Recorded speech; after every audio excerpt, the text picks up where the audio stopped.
Number 1 QST बार, भरोसा दिखता नहीं।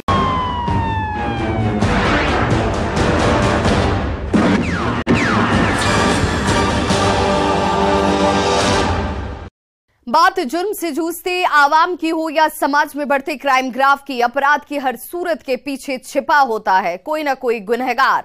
नमस्कार, मैं हूं आपके साथ विभा उपाध्याय। तफ्तीश की राह में आने वाली हर कड़ी सुराग बनकर पहुंचाती है गुनहगारों को सलाखों के पीछे। आप बने रहिए हमारे साथ, क्योंकि हर जुर्म के खिलाफ हमारी तफ्तीश लगातार जारी है।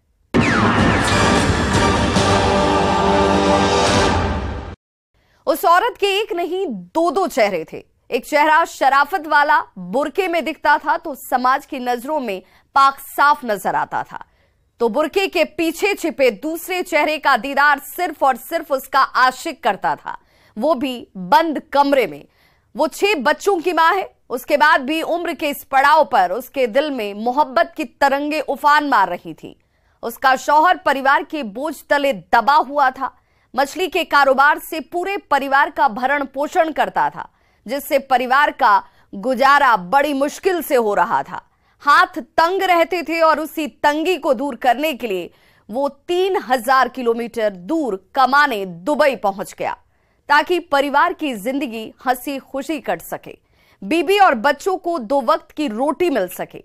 लेकिन उसके दुबई जाते ही उसकी आशिक मिजाज बेगम अपनी जिंदगी के खालीपन को भरने के लिए नए साथी की तलाश करने लगी, और तलाश भी ली, जिसके बाद नापाक मोहब्बत की एहसासों के साथ अपने जिंदगी के खालीपन को भरने लगती है। दुबई वाले दिरहम से अय्याशी करने लगी, दीवाने के साथ रात को रंगीन और दिन को हसीन बनाने लगी।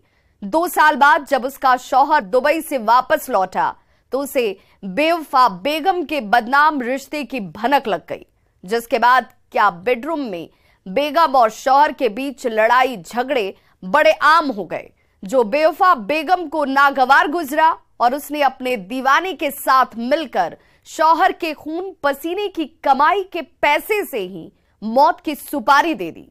कीमत लगाई 50,000 की, जिसके बाद दीवाने ने शूटर्स को हायर किया और 22 मई की रात बेगम की आंखों के सामने ही उसके शौहर को मौत के घाट उतार दिया गया। जब खुलासा हुआ तो बेवफा बेगम का कातिल चेहरा बेनकाब हो गया। बंद कमरे वाला आशिक बदनाम हो गया और पूरे शहर में बेवफा बेगम की खूनी मोहब्बत की चर्चाएं आम हो गई। देखिए इस रिपोर्ट में शौहर की सुपारी, दीवाने से दिल लगी के पीछे की पूरी खौफनाक कहानी। मछली कारोबारी हत्याकांड का खुला राज। ईश मोहम्मद मियां की बेगम निकली दगाबाज। दिल लगी में दीवाने के साथ रची खौफनाक साजिश। 50,000 में दी शौहर की मौत की सुपारी, और फिर दीवाने और शूटर्स ने दाग दी मौत की गोली।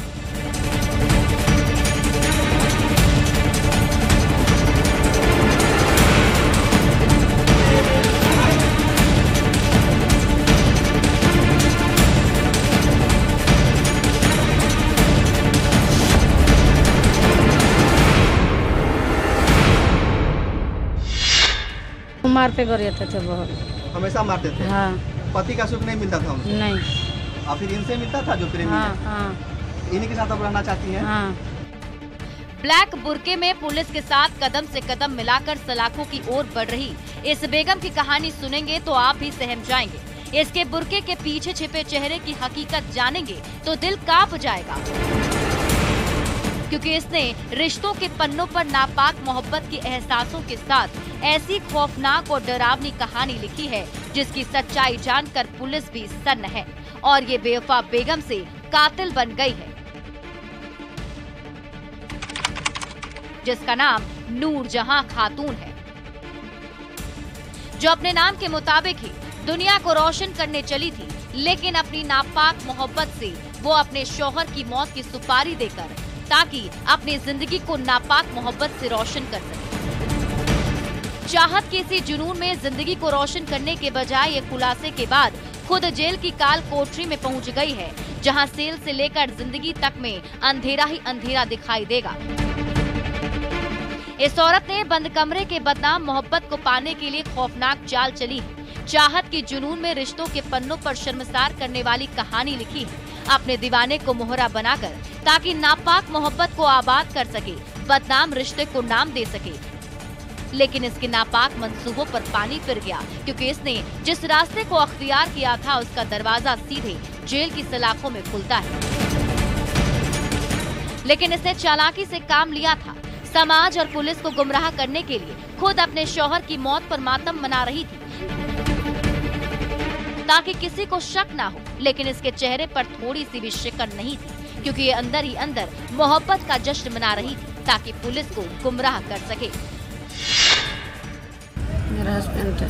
अच्छा, क्या से ये घटना हम लोग नहीं मालूम चला किस तरह से क्या हुआ, हमको पता ही नहीं चला, तो कैसे पाएंगे। कहाँ ये घटना कहाँ घटा? द्वार पर। अच्छा, ये तो बाहर सोए हुए थे क्या? हाँ। अच्छा, तो गोली उनको मार दिया गया है? हाँ। किसी पर शक है? नहीं, किसी पर शक नहीं है। सुन लिया आपने, किसी को इस पर शक नहीं हुआ। लेकिन पुलिस के सामने इस औरत की चालाकी काम नहीं आई। पुलिस ने महज कुछ ही घंटों में बेगम नूर जहां के सिर से शराफत वाला बुर्का उतार दिया, जिसके बाद बेवफा बेगम का आशिक मिजाज और कातिल चेहरा सामने आ गया, जिसे पुलिस ने बेनकाब कर दिया है और कत्ल में शामिल नूर जहां और उसके दीवाने के साथ साथ 2 शूटर्स को भी गिरफ्तार कर हाथों में हथकड़ी पहना दिया है, जिसका नाम नौसाद आलम है, जिसके लिए नूर जहां का दिल अपने पति के पीठ पीछे धड़कता था, जिसकी खूनी मोहब्बत की कहानी सुनकर कई शौहर का दिल धड़कना भूल जाएगा। बताएंगे बेवफा बेगम से कातिल नूर जहां तक की पूरी कहानी, लेकिन उससे पहले बेगम का कबूलनामा सुन लीजिए। मालूम नहीं सर, दिमाग नहीं काम किया। अच्छा, आप किसके साथ रहना चाहती है? जेल से जब निकलेंगी तो उन्हीं के साथ रहेंगे। उन्हीं के साथ रहेंगी? हाँ। कितने आपके बच्चे हैं? 6 बच्चे हैं। अच्छा, कैसे हत्या करा दी है? हम तो ना समझ, उसको समझना चाहिए ना। क्या तंग करता था पति आपको? वो मार पे गरियाते थे बहुत। हमेशा मारते थे? हाँ। पति का सुख नहीं मिलता था उनसे? नहीं। और फिर इनसे मिलता था जो प्रेमी हाँ, है? हाँ। इन्हीं के साथ आप रहना चाहती हैं? हाँ। फिर बच्चे कहाँ रहेंगे? बच्चे सब रहेंगे हमारे पास। आपके के साथ? तुम्हारी कौन थी? मेरे गांव की थी वो। गांव की थी महिला। तो अफेयर चलता था कितने साल से? साल भर से। प्लानिंग कैसे बना ली? हमको मालूम नहीं हम। तो सही सुना आपने। आरोपी नूर जहां 6 बच्चों की मां, बड़ी बेटी की उम्र शादी करने की हो चुकी है। उम्र के उस पड़ाव पर भी नूर जहां के दिल में मोहब्बत की तरंगे उफान मार रही थी। मोहब्बत वो तलाश रही थी और अपने शौहर के पीठ पीछे अपने दीवाने के साथ बंद कमरे में जिस्म की भूख मिटा रही थी। नापाक मोहब्बत के एहसासों के साथ अपनी जिंदगी में रंग भर रही थी। चाहत की इसी जुनून में नापाक मोहब्बत को आबाद करने और उसे नाम देने के लिए अपने ही शौहर की सुपारी दे दी, जिसके पीछे की कहानी को समझने के लिए आशिक मिजाज बेगम के निजी जिंदगी के पन्नों को खंगालना होगा, जहां से इसकी शुरुआत हुई थी।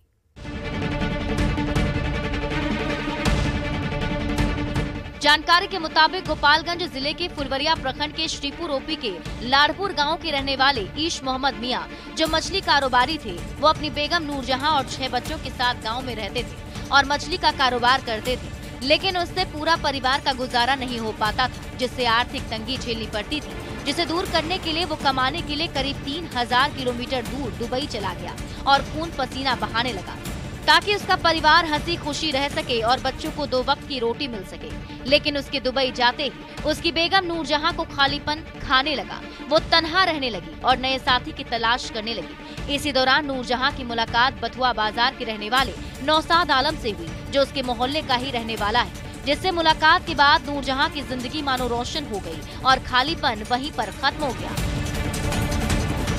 उसके बाद नूरजहां नौसाद आलम के साथ अपनी तन्हा जिंदगी को उसके एहसासों के साथ भरने लगी और बंद कमरे में अपनी हवस की भूख मिटाने लगी। नौसाद भी नूरजहां के जिस्म से खेलने लगा। ये सिलसिला 2 सालों तक चला। दोनों की नापाक मोहब्बत परवान पर थी। इसी बीच नूरजहां का शौहर ईश मोहम्मद मियां दुबई से वापस आ गया। उसके बाद भी नूरजहां अपने पति के पीठ पीछे अपने दीवाने नौसाद से फोन पर बातें करती थी, उससे मिलती जुलती थी। ये सोचकर कि उसके पति को कुछ पता नहीं चलेगा, लेकिन ऐसा हुआ नहीं। ईश मोहम्मद को नूरजहां की नापाक मोहब्बत के बारे में पता चल गया। उसके बाद बेडरूम में बेगम और शौहर के बीच झगड़े होने लगे।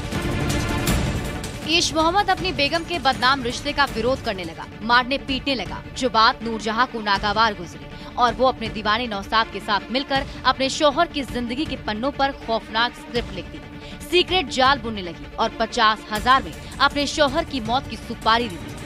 ये वही पैसे थे जो उसके पति ने दुबई में खून पसीना बहाकर कमाए थे ताकि उसका परिवार खुशहाल जिंदगी जी सके, लेकिन उसे ये पता नहीं था कि उसके पीठ पीछे उसकी बेगम दगाबाज बनकर बंद कमरे के बदनाम रिश्ते को पाने के लिए आखिरी दांव चल देगी।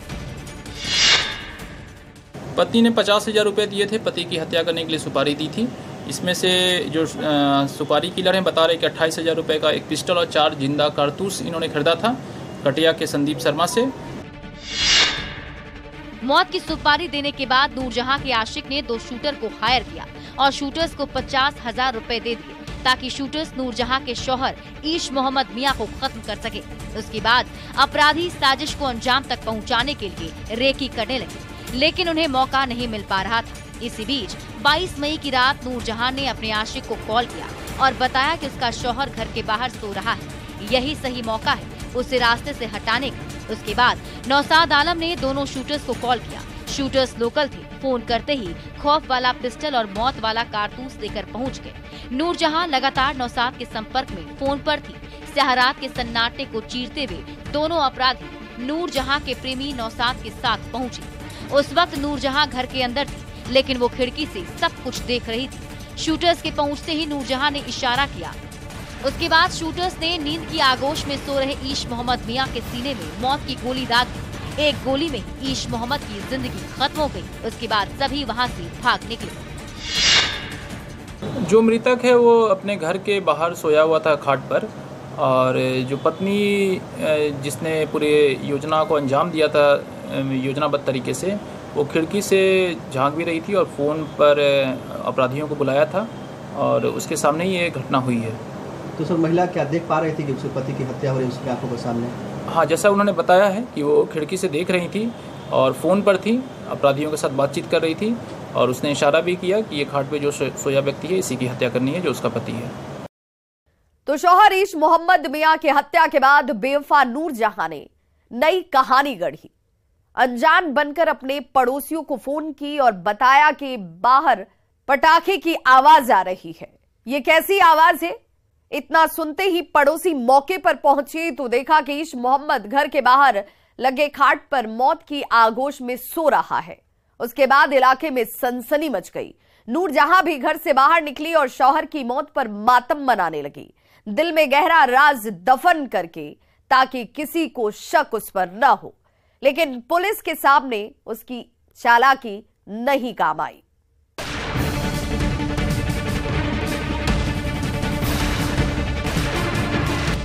हत्या की सूचना मिलते ही घर के बाहर लोगों की भीड़ इकट्ठी हो गई। नाते रिश्तेदार पहुंचने लगे। सूचना मिलते ही पुलिस भी मौके पर पहुंची और अज्ञात अपराधियों के खिलाफ मामला दर्ज कर तफ्तीश में जुट गई। इस दौरान पुलिस की टीम ने टेक्निकल टीम की मदद ली और शक के आधार पर जब नूरजहां के मोबाइल नंबर का कॉल डिटेल्स खंगाला तो पुलिस का शक यकीन में तब्दील हो गया। उसके बाद पुलिस ने नूरजहां को गिरफ्तार कर लिया और पूछताछ शुरू की तो परत दर परत हत्या के पीछे की पूरी कहानी सामने आ गई। जिसके बाद पुलिस ने नूरजहां की निशानदेही पर उसके आशिक नौसाद आलम और हत्या करने वाले 2 शूटर्स को गिरफ्तार कर लिया।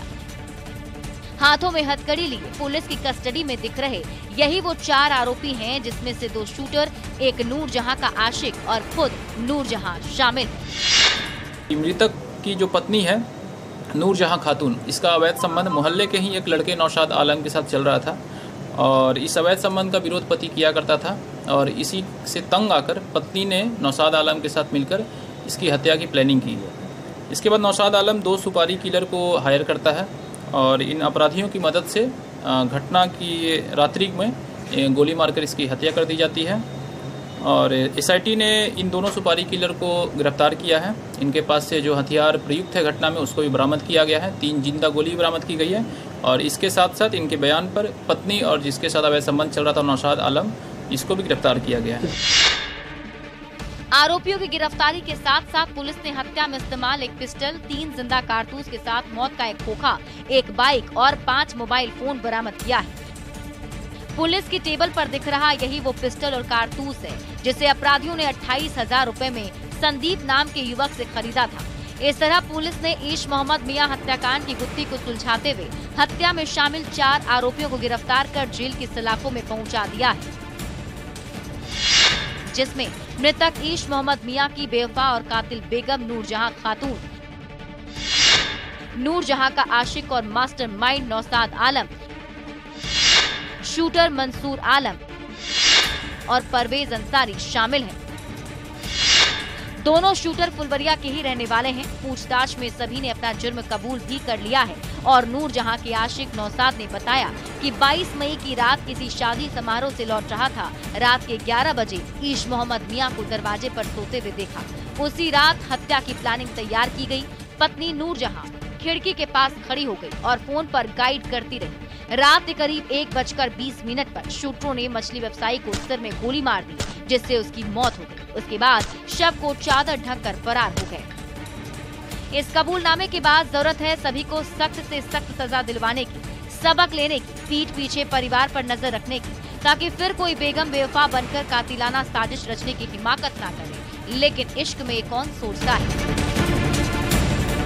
क्योंकि हाथों में हथकड़ी होने के बाद भी नूरजहां अपने दीवाने के साथ जेल से बेल पर बाहर निकलने के बाद जिंदगी बिताने का सपना देख रही है और कह रही है अब नौशाद ही मेरा शौहर है।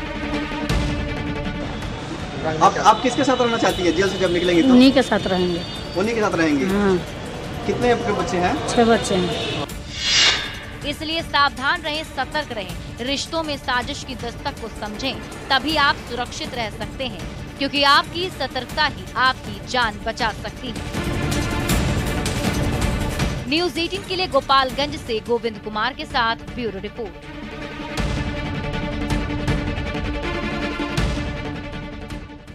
वक्त हो चला एक ब्रेक का, लेकिन ब्रेक के बाद आपको दिखाएंगे हथकड़ी में बेखौफ लुटेरों की कहानी।